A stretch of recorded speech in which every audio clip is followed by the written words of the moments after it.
आज हम class 12th का 7 लेसन पढ़ेंगे। इस लेसन का नाम है इन द कंट्री। और इस पोएम में जंगल के जीवन और सामाजिक जीवन के बारे में कुछ बताया गया है।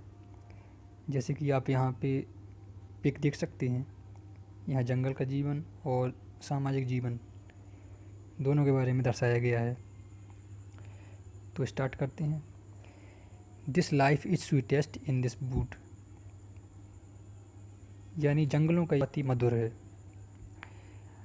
I hear no children cry for food, यहाँ पर कोई भी बच्चा भोजन के लिए रोता हुआ नहीं दिखता है। क्राई का मतलब रोना। इसमें वुड शब्द का मतलब दिया गया है जंगल। वैसे वुड्स का मतलब लकड़ी भी होती है, लेकिन यहाँ जंगल का यूज हुआ है इसमें। I see no women wide with care, यहाँ किसी भी स्त्री को दूसरों की चिंता में सफ़ेद होते हुए नहीं देखता हूँ। वाइड विथ केयर यानी यहाँ की महिलाएं चिंता नहीं करती हैं किसी चीज़ की, क्योंकि जंगल का जीवन सभी लोग जानते ही होंगे। ना टीवी ना लाइट, यानी किसी चीज़ की टेंशन नहीं लेना है। No man with muscles wasting here, और यहाँ कोई भी पुरुष अपनी शक्ति को व्यर्थ में जाने नहीं देता।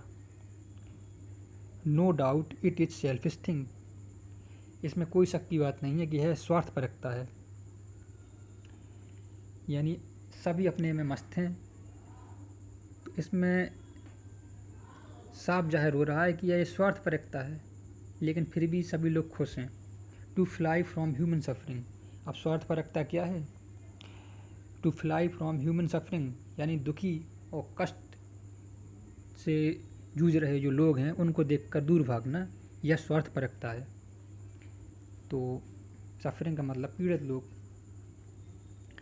इसके बाद है no doubt he is a selfish man, इसमें कोई शक नहीं कि वह स्वार्थी व्यक्ति है। Who shuns poor teachers sad and vain, जो दुखी और कातर लोगों को अनदेखा करते हैं। दुखी और कातर लोगों को अनदेखा करते हैं, यानी यहाँ अपन कह सकते हैं कि वैन जो शब्द होता है वह दुखी लोगों के लिए प्रयोग किया जाता है, या निस्तेज व्यक्ति जो होते हैं, गरीब। तो ऐसे गरीब और निस्तेज लोगों के दुख को देखकर दूर भागने वाले व्यक्ति को स्वार्थी कह रहा है वो। But this hour raised life to face, कहने का मतलब है लेकिन ऐसे दुखों का सामना करना बहुत ही बुरा होता है। रेज्ड का मतलब होता है बहुत ही दुखदाई या बहुत बुरा। Hunger in almost every place, भूखमरी तो हर जगह है, आप चाहे जहाँ चले जाएं हर जगह भूखमरी मिलेगी। इसके बाद अगली line, cursed with a hand that empty vain, तो कह रहा है cursed with a hand that. Cursed का मतलब पता ही होगा, श्राप कह सकते हैं, ठीक है। तो कह रहा है cursed with a hand that's empty vain, ऐसा हाथ जो खाली हो वह श्राप से युक्त होगा। खाली हाथ का मतलब है कि जो बहुत गरीब व्यक्ति है तो वह श्राप से कम नहीं है। The heart is full to help all man, जबकि उसकी पूरी हार्दिक इच्छा है कि उसकी मदद की जाए। The heart is full to help all man, यानी कोई व्यक्ति खाली हाथ है, दूसरों की मदद करने लायक नहीं है, लेकिन फिर भी उसकी इच्छा रहेगी कि वह सबकी मदद करने लायक होता काश।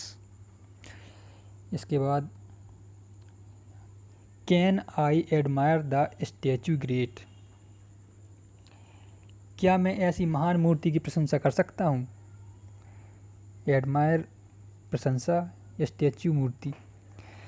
Van living man starve at its feet, जहाँ जीवित व्यक्ति इनके पैरों में खड़े होकर भूखों मर रहे हों। यानी कभी यहाँ पे इस लाइन के माध्यम से मंदिर मस्जिद की बात कर रहा है कि भगवान की मूर्ति जहाँ है वहाँ भी उनकी सीढ़ियों के पास कई लोग बैठे रहते हैं जो भीख मांगते हैं या बहुत गरीब हैं। तो कह रहा है कि when living man starve at its feet, जब जीवित व्यक्ति इनके पैरों में खड़े होकर भूखों मर रहे हों। Can I admire the parks green tree, क्या मैं बगीचे में हरे वृक्षों की प्रशंसा कर सकता हूँ। आ रूफ फॉर होमलेस माइजरी, कहने का मतलब है जो बिना घर के व्यक्ति हैं, दुखों से पीड़ित हैं, ऐसे लोगों को का आश्रय यही है। यानी ऐसे लोग जिनका घर नहीं है वो कहीं भी बैठ सकते हैं, वो कहीं भी मिल जाएंगे पार्क में हरे भरे पेड़ों के पास।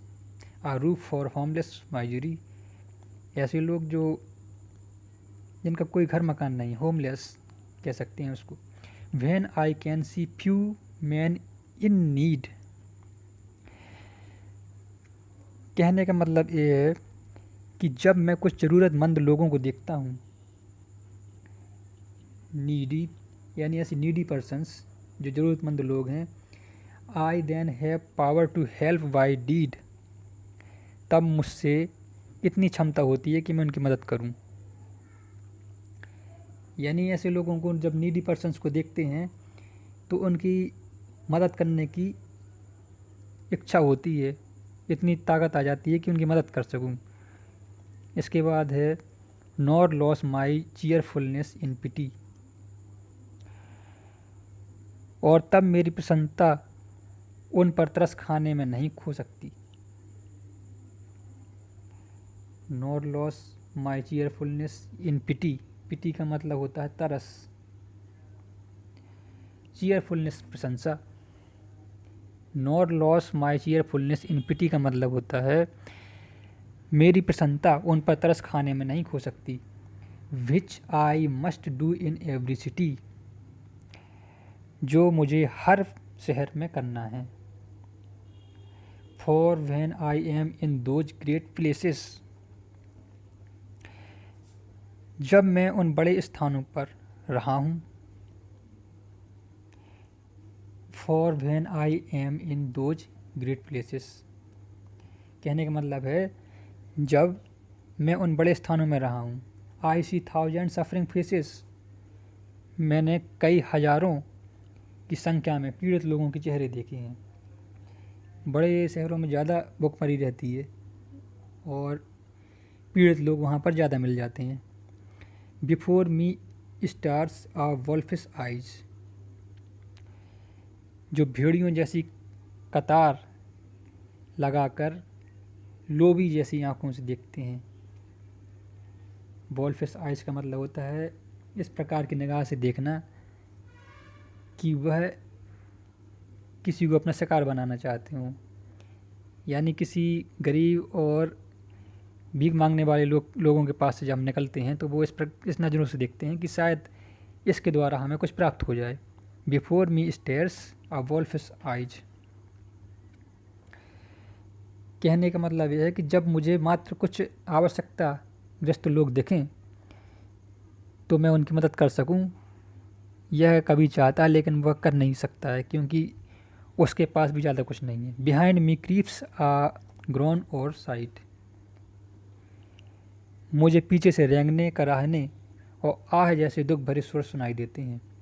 यानी जब उन लोगों को वह पार करके निकल जाता है तो उसको पीछे से क्रीप्स रेंगने, ग्रोन कराहने और साई आह भरने जैसे स्वर सुनाई देते हैं।